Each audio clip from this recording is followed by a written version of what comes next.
Marcus Webb stood at the edge of the cargo ramp, watching the last shuttle rise into the bruised sky.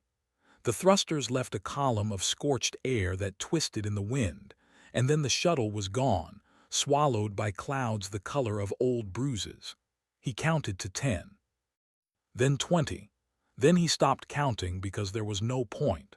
They weren't coming back. The planet's official designation was KX-9447, but the survey team had taken to calling it Spite. Marcus had thought it was a joke until the third night, when the lead geologist had explained it with a tired smile. Because every inch of this rock seems designed specifically to piss you off. The name stuck. Now Marcus was alone on Spite, and the wind was already beginning to howl. He turned from the empty sky and walked back into the half-assembled prefab shelter. The structure had been meant to house 12 people for 3 months while they conducted mineral surveys and atmospheric readings. Instead, it would house one person for however long it took the company to remember he existed, or however long it took him to die, whichever came first.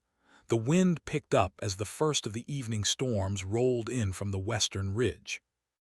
Marcus sealed the airlock and listened to the hiss of pressurization. The shelter groaned under the first gust, a low metallic sound that reminded him of a ship settling into dock. He checked the structural readouts on the wall panel. Green across the board, but the numbers flickered as the wind intensified. He made a mental note to reinforce the southern supports before the next storm cycle. The company had pulled the team after the third casualty. 3 deaths in 2 weeks was enough to convince the board that KX-9447 wasn't worth the insurance premiums. The official report would cite unforeseen environmental hazards and recommend reclassification from marginal to uninhabitable. Marcus had read the draft on the lead surveyor's tablet the night before evacuation. His name hadn't appeared anywhere in the document. He'd been listed as non-essential personnel. A logistics error. Someone in accounting had forgotten to add him to the emergency extraction manifest, and by the time anyone noticed, the shuttles were already loaded and the storm window was closing. The captain had apologized, promised they'd send a retrieval team within the month, and then lifted off before Marcus could argue. That had been 6 hours ago. Marcus sat at the small folding table and opened his personal logbook. He'd kept a journal since his first off-world posting 15 years ago, a habit his father had drilled into him during his apprenticeship. "Write it down," his father used to say. "If you don't document it, it didn't happen." Marcus clicked his pen and began writing the date, then paused. He didn't know the local date. The survey team had used Earth Standard, but Marcus had never bothered to memorize the conversion. He settled for writing day 1 and underlined it twice. The storm hit in full around 2100 hours local time. The wind screamed against the shelter's hull, a sound like tearing metal that made his teeth ache. Marcus stood at the small porthole and watched the landscape transform. The plains beyond the shelter were covered in a dense carpet of something the botanist had called threadgrass, a wiry purple vegetation that grew in thick mats and smelled faintly of ammonia. In the storm, the threadgrass flattened and rippled like water, whole sections tearing free and tumbling across the open ground in dark, tangled masses. Lightning arced between the clouds, brilliant white forks that lit the landscape in stuttering flashes. Marcus counted the seconds between flash and thunder. 2 seconds. The storm was directly overhead. He watched a bolt strike the ground half a kilometer to the south, and for an instant he saw the impact crater it left behind, glowing faintly red before the wind covered it with loose soil. The power stuttered. The lights dimmed, flickered, and then steadied as the backup generator kicked in. Marcus checked the readouts again. The main solar array was offline, knocked out by the wind or debris. He'd have to go outside in the morning to assess the damage, assuming the storm passed by morning. Assuming the shelter held until then. He made himself a ration-packed dinner and ate it standing at the porthole, watching the storm. The food tasted like cardboard and salt, but it was warm and he was hungry.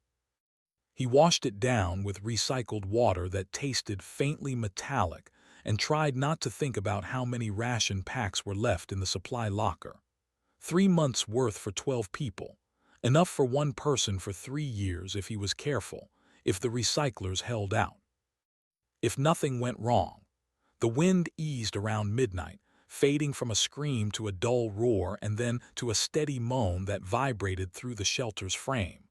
Marcus lay on his bunk and listened to the sound, tracing the patterns in the noise. He'd always been good at finding patterns. It was what made him a decent engineer. He could look at a broken system and see the connections, the places where things had failed and the ways they could be fixed. He thought about the solar array. The main panels were mounted on a retractable frame designed to fold flat during high winds, but the actuators had been giving trouble since installation. If the frame had failed to retract, the panels would be shredded. If the actuators had jammed halfway, the panels might be intact but offline.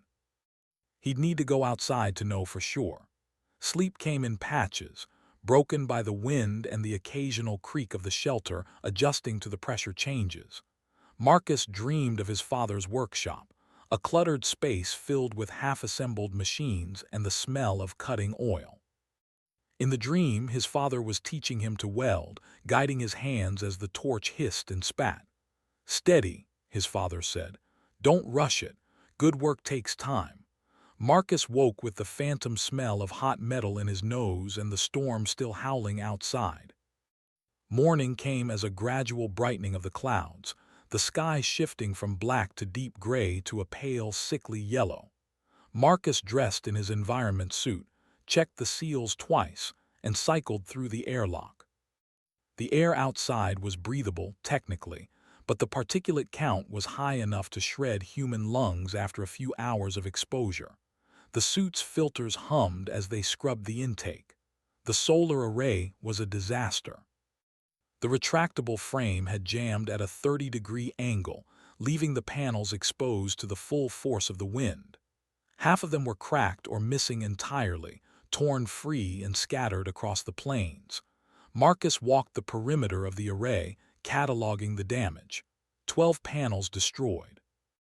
8 more damaged but potentially salvageable. The frame itself was bent but intact. He spent the next 4 hours disassembling the damaged sections and hauling the salvageable panels back to the shelter. The work was slow and methodical, each panel weighing nearly 20 kilos in Spite's gravity. His shoulders ached and his hands cramped inside the suit's gloves, but he kept moving. Good work takes time. By midday, he had the salvaged panels stacked inside the shelter's storage bay and the array frame straightened enough to function. He rigged a manual override for the retraction system using parts from the broken panels and tested it 3 times before he was satisfied. The array wouldn't win any engineering awards, but it would hold through the next storm. The power came back online in the early afternoon, and Marcus allowed himself a small moment of satisfaction. He updated his logbook with the day's work, sketching a rough diagram of the modified array and noting the parts he'd used. Then he sat at the table and stared at the empty shelter, listening to the hum of the recyclers and the distant moan of the wind. The company wasn't coming back. He'd known it the moment the shuttles lifted off, but he'd let himself believe otherwise for the first day. Now, sitting in the quiet shelter with nothing but his own breathing for company, he let the truth settle into his bones. He was alone on Spite, and if he wanted to survive, he'd have to make this place livable. Not for 3 months, for however long it took. He stood and walked to the supply locker, taking inventory for the first time. Ration packs, water recycling filters, medical supplies, replacement parts for the shelter's primary systems. Enough to keep one person alive for years if managed carefully. But survival wasn't the same as living, and Marcus had never been good at sitting still. He pulled out a blank sheet of drafting paper and spread it across the table. For a long moment, he just looked at it, the white expanse waiting for something to fill it. Then he picked up his pen and began to sketch.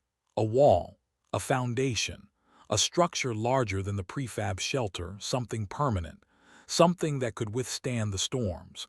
The idea felt absurd even as he drew it. He was one man on a deathworld with a half-functional shelter and a patched solar array. Building anything more than that would take months, maybe years. But the alternative was sitting in the shelter and waiting to die, and Marcus had never been good at waiting. He worked on the sketch until the light faded, adding details and measurements, calculating load-bearing requirements and material needs. The threadgrass plains were useless for construction, but the eastern ridge was mostly exposed rock. If he could quarry stone and haul it back to the shelter, he could build something solid, something that wouldn't bend and groan with every storm. The second night's storm was gentler than the first, a steady wind that rattled the shelter but didn't threaten to tear it apart.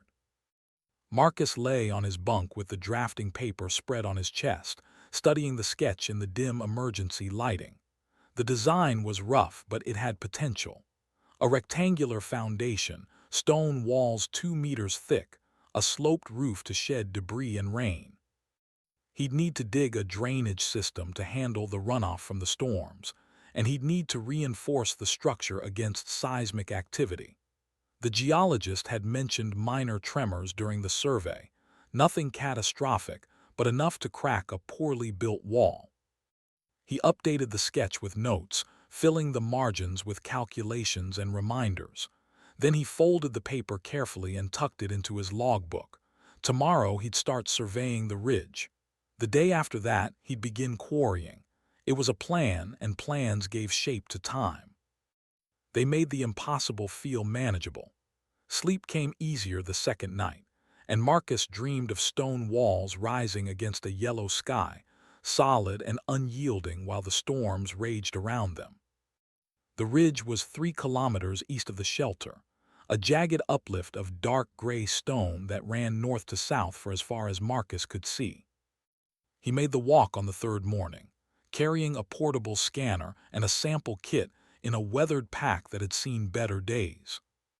The threadgrass tugged at his boots with every step, the wiry strands catching and releasing in a rhythm that reminded him of walking through shallow water. The stone was dense and crystalline, shot through with veins of something that glittered faintly in the dim light. Marcus took samples from 3 different sections of the ridge, labeling each one carefully before sealing them in the kit. Back at the shelter, he ran the samples through the portable analyzer and waited while the machine hummed and clicked. The results came back promising. High compressive strength, low porosity, minimal reactive elements. Perfect for construction. He spent the next week surveying the ridge, mapping potential quarry sites and calculating how much stone he'd need for the foundation. The work was slow and solitary, broken only by the daily storms and the occasional rumble of distant thunder. He saw no signs of animal life, though the botanist had mentioned detecting thermal signatures in the southern highlands. Whatever lived on Spite kept to itself. The quarrying began on day 12. Marcus had rigged a small plasma cutter from parts salvaged from the survey equipment, a crude tool that overheated after 20 minutes of continuous use, but cut through stone like butter. He worked in short bursts, cutting blocks from the ridge face and letting the cutter cool between sessions. Each block weighed nearly 100 kilos, too heavy to carry but light enough to drag on a makeshift sledge he'd built from scrap metal and threadgrass cordage. The first block took him 6 hours to cut, drag back to the shelter, and position at the edge of the foundation site. By the end of the day, his shoulders screamed and his hands were blistered inside his gloves, but the block sat exactly where he'd planned. He stood looking at it as the evening storm rolled in, a single piece of stone in an empty plain, and felt something shift in his chest. It was a start. The foundation took 3 months. 94 days of cutting stone, dragging blocks, and fitting them together with a mortar he'd mixed from crushed threadgrass, and a bonding agent synthesized in the shelter's small chem lab. The mortar dried slowly in Spite's humid atmosphere, and Marcus learned to work in cycles, laying sections of wall and then leaving them to cure while he cut more stone. The storms became routine. He learned to read the sky, to recognize the particular shade of yellow that meant a severe blow was coming, and the lighter gray that signaled a passing squall.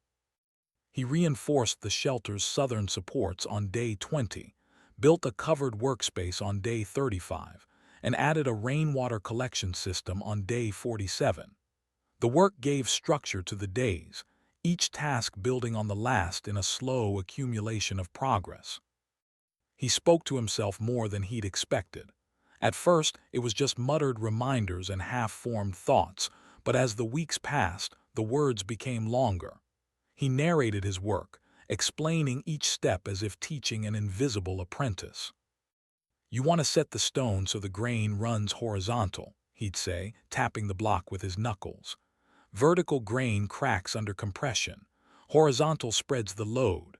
The sound of his own voice was reassuring, a reminder that he was still human, still capable of thought and reason. On day 63, the foundation was complete.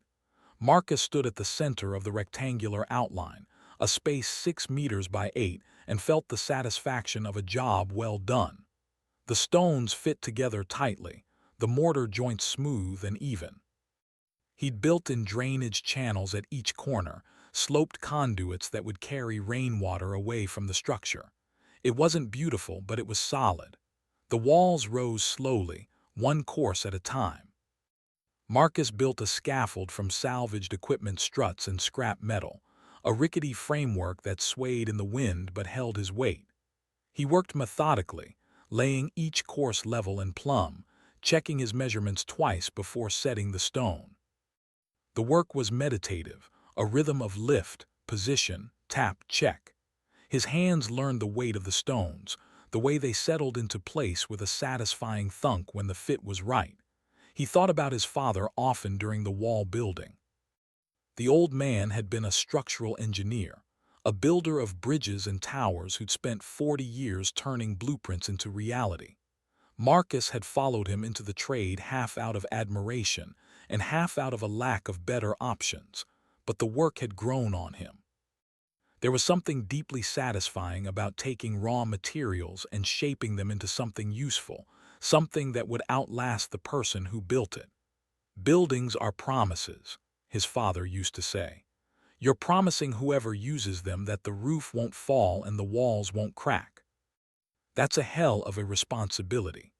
Marcus had never fully understood the weight of those words until now, standing alone on a deathworld with no one to hold him accountable except himself. The walls he built would stand or fall on the quality of his work, and there was a strange freedom in that. No managers, no inspectors, no safety reviews. Just him and the stone and the promise he made to himself to do it right. The first wall reached 2 meters on day 81. Marcus stood back and looked at it, a solid barrier of gray stone that blocked the western wind and cast a sharp shadow across the foundation.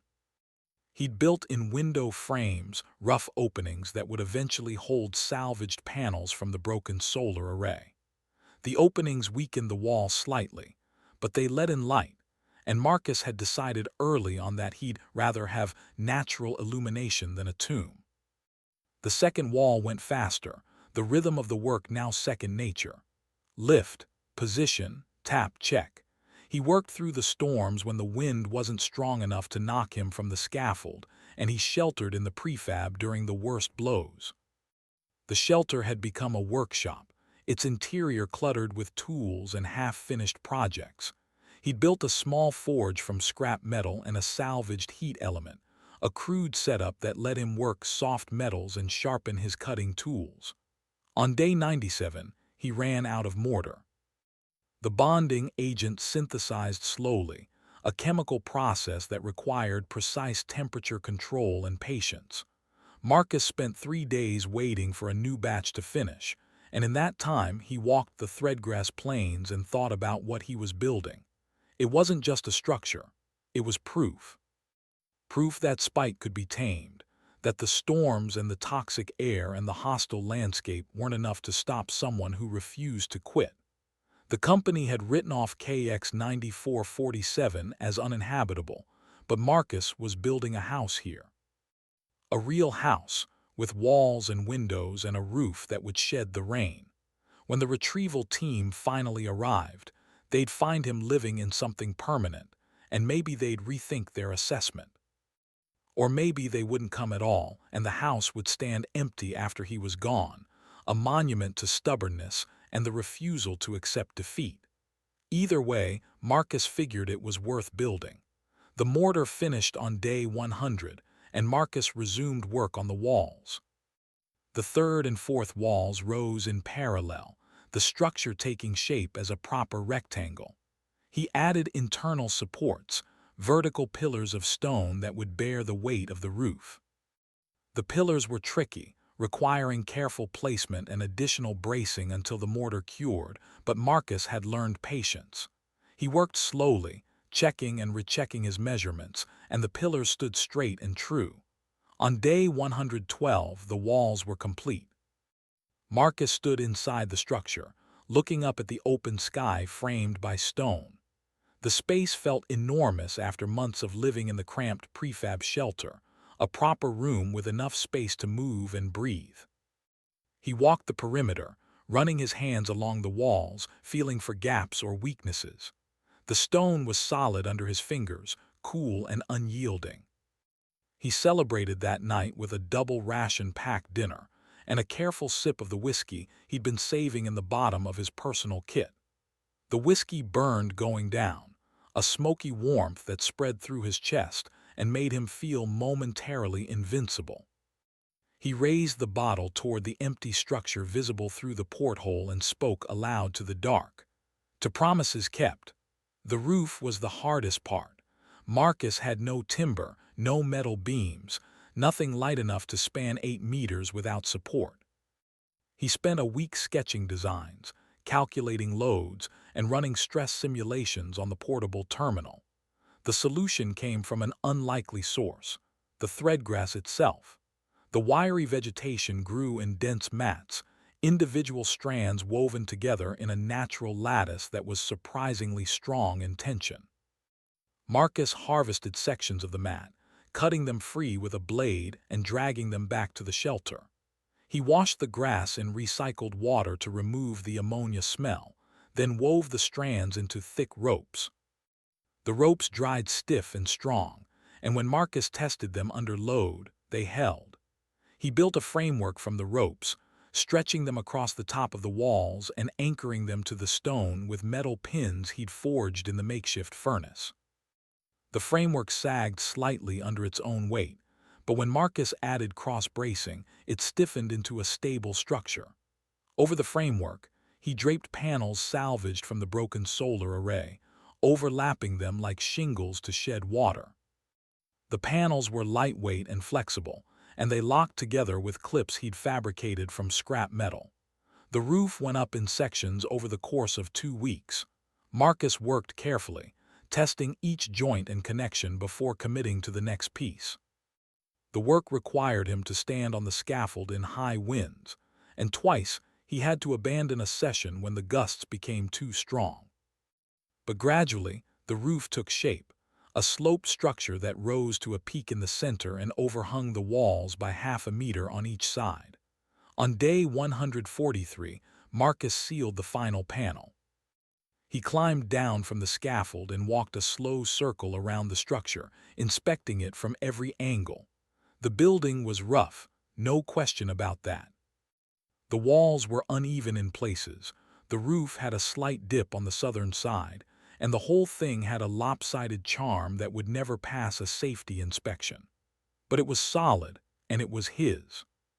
He moved his belongings from the prefab shelter that afternoon, hauling his bunk and his tools and his small collection of personal items across the Threadgrass Plains.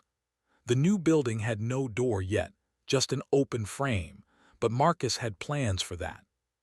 He set up his bunk against the eastern wall, where the morning light would come through the window, and arranged his tools in neat rows along the opposite side. The The space felt absurdly large after the cramped prefab, and his footsteps echoed slightly as he walked.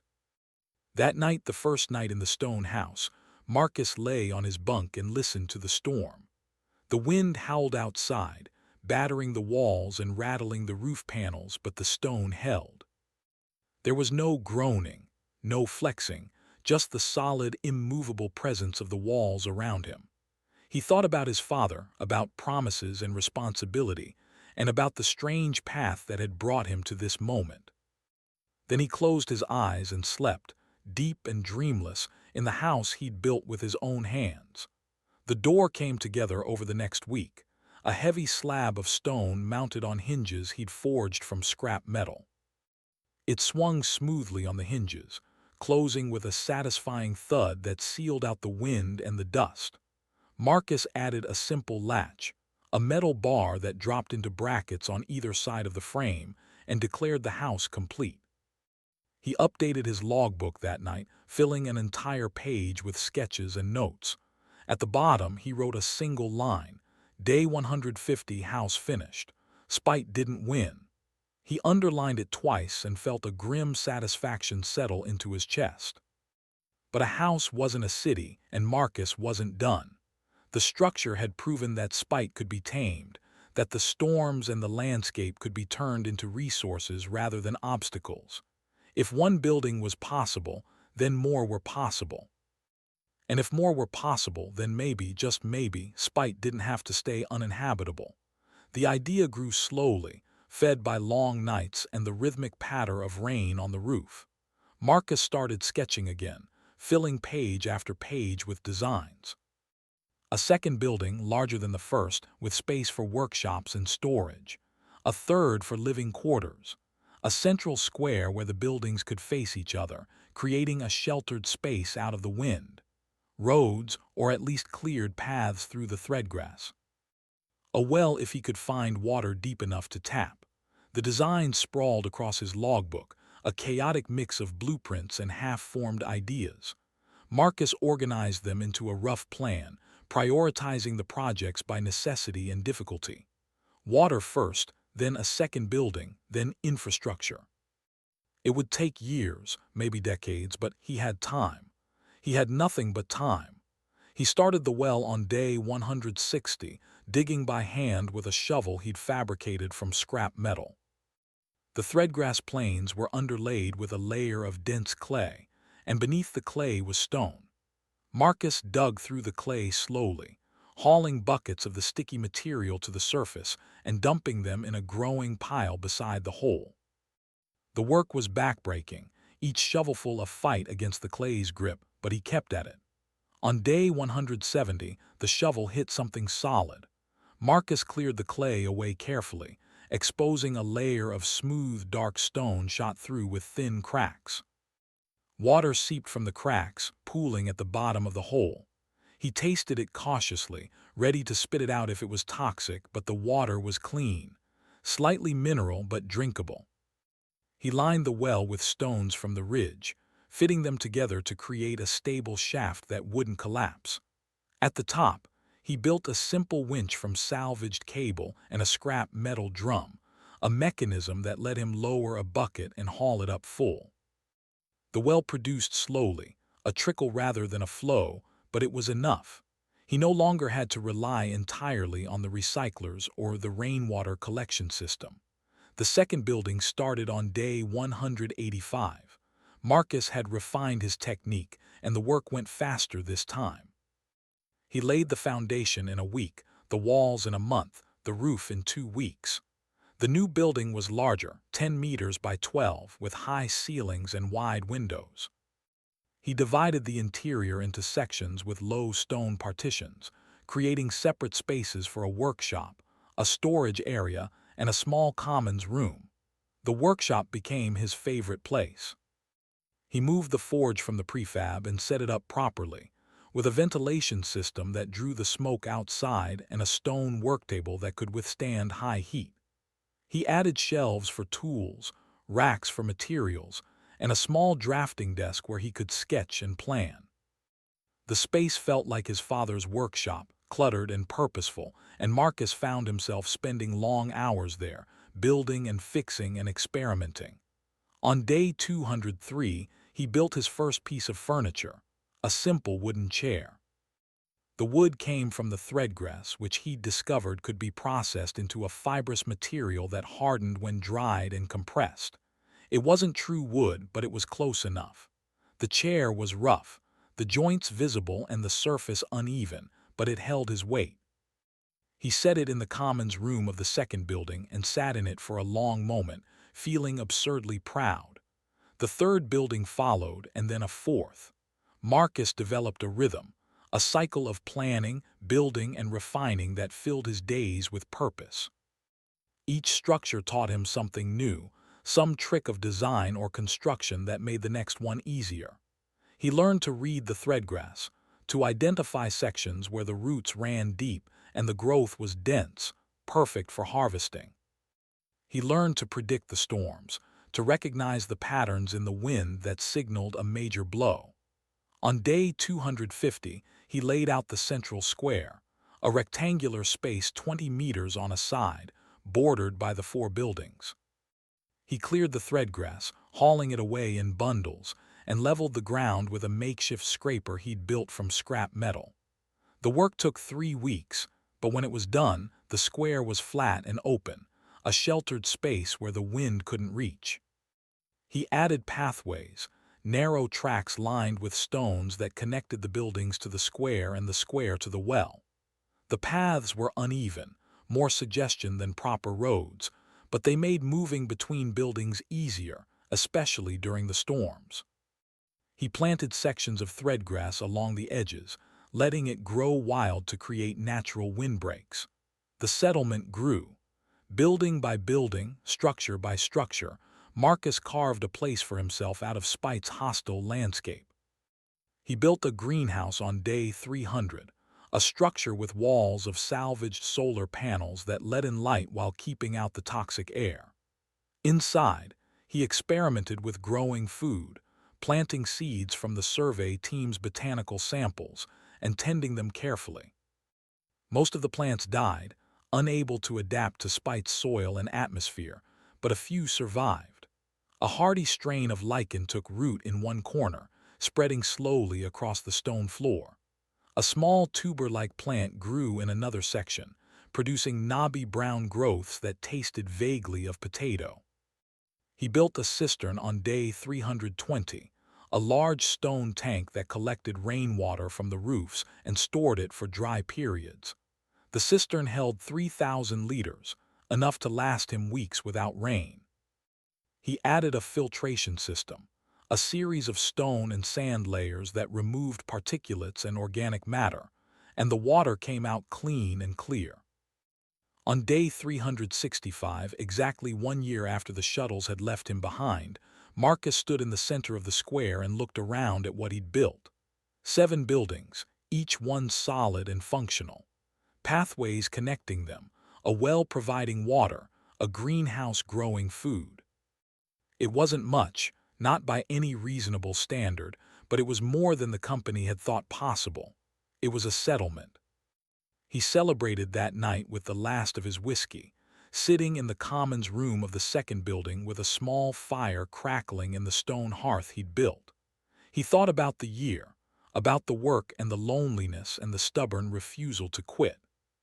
He thought about the company, about whether they'd remembered him, whether they'd sent a retrieval team that had gotten lost or delayed or simply given up. He thought about the future, about how much more he could build if he had another year or 5 or 10. The storms came and went, battering the settlement but unable to break it. The buildings stood, unyielding, and Marcus stood with them. The second year brought new challenges and new discoveries. Marcus expanded the greenhouse, adding sections for different crops and experimenting with soil amendments. He discovered that the threadgrass, when burned, produced an ash rich in minerals that improved the soil. The tuber plants thrived in the amended soil, and Marcus was able to harvest his first real crop on day 412. The tubers were bland and starchy, but they were food, and they were his. He built a storage facility on day 430, a large structure with thick walls and a deep cellar dug into the stone beneath. The cellar stayed cool even during the hottest part of the day, perfect for storing food and supplies. Marcus lined the walls with shelves and filled them with preserved rations, dried tubers, and spare parts for the settlement systems. On day 460, he detected movement on the southern horizon. At first, he thought it was a trick of the light, a heat shimmer or a cloud shadow, but the movement persisted. He climbed to the roof of the tallest building and watched through a pair of salvaged binoculars. Something was moving out there, a cluster of shapes that shifted and flowed like water. The shapes resolved into creatures the next day when they moved closer. They were low to the ground, quadrupedal, with thick-scaled hides and blunt heads. They moved in herds, grazing on the threadgrass and leaving churned paths through the plains. Marcus watched them from a distance, careful not to approach. The survey team had mentioned native fauna, but they'd never gotten close enough to study it. The creatures ignored the settlement, passing by without interest. Marcus named them grazers and noted their behavior in his logbook. They appeared every few weeks, moving in large herds from south to north, following some pattern he couldn't discern. He watched them, studied them, and eventually grew comfortable enough to approach. The grazers were docile, barely reacting to his presence. Their hides were tough, nearly impervious to the storms, and Marcus wondered if he could harvest them for materials. He built traps on day 500, simple snares made from threadgrass rope and metal stakes. The traps caught 2 grazers in the first week, and Marcus processed them carefully, learning as he went. The hides were thick and leathery, perfect for weather-resistant coverings. The meat was edible, gamey and tough but nutritious. He dried strips of it over the fire, creating a stockpile of preserved protein. The settlement expanded. Marcus built a tannery on day 520, a small structure where he could process hides. He built a smokehouse on day 535, a stone chimney with hanging racks for drying meat. He built a second greenhouse on day 550, doubling his food production. On day 600, 2 years after his abandonment, Marcus stood in the square and counted the buildings. 15 structures, each one serving a purpose: living quarters, workshops, storage, food production, roads connecting them, wells providing water, systems for managing waste and recycling materials. It was more than a settlement. It was the foundation of something larger. He started calling it Haven. The name felt right, a promise of shelter and safety in a hostile world. Marcus painted it above the door of the main living quarters, using a pigment he'd made from crushed stone and threadgrass resin. The letters were uneven, the paint thin, but they were legible. Haven. A place where the storms couldn't reach. The third year brought visitors. Not the company, not a retrieval team, but something else. Marcus first noticed the lights on day 780, faint glows on the northern horizon that appeared after dark. At first he thought they were atmospheric phenomena, some quirk of Spite's weather, but the lights persisted. They moved in patterns, sweeping back and forth, and Marcus realized with a jolt that they were artificial. He watched the lights for 3 nights, trying to decode their movements. On the 4th night they moved closer, close enough that Marcus could see they were coming from a ship. A small craft, civilian design, moving low and slow over the threadgrass plains. The ship circled Haven twice, then landed half a kilometer to the north. Marcus suited up and walked out to meet it, his heart pounding. The ship's ramp lowered as he approached, and a figure stepped out. Human male, wearing a patched environment suit that had seen better days. The man raised a hand in greeting, and Marcus raised his own, the gesture feeling absurdly formal. "Didn't expect to find anyone alive out here," the man said, his voice crackling through the suit radio. "Survey team logged this place as uninhabitable 3 years back." "Survey team left me behind," Marcus said. "I've been making do." The man laughed, a short barking sound. "Making do? You built a damn town. He gestured toward Haven, visible in the distance. "How many people you got living here?" "Just me." The man stared at him for a long moment. "Just you," he repeated. "One man built all that." "Seemed like the thing to do," Marcus said. The man introduced himself as Derek Chen, a freelance prospector working the outer colonies. He'd picked up a distress beacon, faint and old, broadcasting from KX 9447. Marcus remembered activating the beacon in the first month, a desperate attempt to signal for help, but he'd assumed it had failed or been ignored. Apparently, it had taken 3 years for anyone to notice. Derek stayed for 2 days, marveling at Haven and asking questions. He walked the streets, examined the buildings, tasted the tubers from the greenhouse. "This shouldn't be possible," he kept saying. "The company wrote this place off. They said the storms were too severe, the air too toxic, the soil too hostile." "They were right," Marcus said. "It is all those things, but it's manageable if you're willing to work." Derek left on the third day, promising to spread the word. "There are people out here who'd pay good money for a safe haven in the outer colonies," he said. "This place could be worth something." Marcus watched the ship lift off and disappear into the clouds, feeling a strange mix of relief and apprehension. He'd spent 3 years alone, building haven for himself, and the idea of other people coming here felt both hopeful and invasive. But haven was proof that spite could be tamed, and if that proof brought others, then maybe the work had been worth it. The first settlers arrived 6 months later. 3 families, 22 people in total, crammed into a battered transport ship that looked like it had survived one collision too many. They landed in the square, and Marcus greeted them with a mixture of pride and nervousness. He'd expanded Haven in preparation, building new living quarters and enlarging the greenhouses, but the reality of other people was different from the planning. The settlers adapted quickly. They were frontier types, used to hardship and willing to work. Marcus taught them what he'd learned about spite, about reading the storms and working the threadgrass and processing the grazers. They brought skills he lacked: a medic, a botanist, a mechanical engineer who took one look at Marcus's forge and immediately started suggesting improvements. Haven grew. The settlers built their own structures, following Marcus's designs but adding their own touches. A schoolhouse went up on day 900, even though there were only 3 children. A communal kitchen followed, and then a meeting hall. The square became a true gathering place, filled with voices and laughter and the clatter of daily life. Marcus found himself in an unfamiliar role: leader, teacher, example. People came to him with questions, with problems, with ideas. He answered as best he could, drawing on his experience and his father's lessons. "Good work takes time," he'd say, repeating the old man's words. "Don't rush it, build it right." On day 1000, Marcus stood on the roof of the tallest building and looked out over Haven.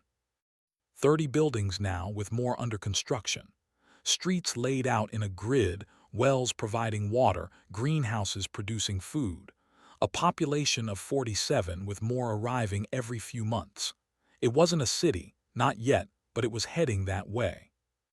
The storms still came, battering Haven with wind and rain and lightning, but the buildings held. The walls Marcus had built stood firm, and the newer structures, built by settlers following his methods, stood with them. The storms had become part of life, a challenge to be managed rather than a threat to be feared. Marcus thought about the company, about the report that had classified Spite as uninhabitable. He wondered what they'd think if they could see Haven now, thriving in the place they'd abandoned. He wondered if they'd be impressed or angry or simply indifferent. It didn't matter, really. Haven existed, and that was proof enough. The 4th year brought new challenges. A severe storm on day 1100 damaged several buildings, tearing roofs and cracking walls. Marcus organized repair crews, teaching the settlers how to patch stone and replace panels. The work took weeks, but when it was done, the buildings were stronger than before, reinforced and braced against future storms. A supply ship arrived on day 1130, carrying materials the settlers had ordered: metal beams, glass panels, advanced tools. Marcus supervised the unloading, marveling at the abundance. For 3 years he'd made do with scrap and salvage, building everything from nothing. Now, with proper materials, the possibilities seemed endless. He designed a new building, a central hub with wide windows and high ceilings, a place where settlers could gather and plan. The structure went up quickly, built by a team of settlers who'd learned their trade in Haven's harsh school. When it was finished, Marcus stood inside and felt a surge of pride.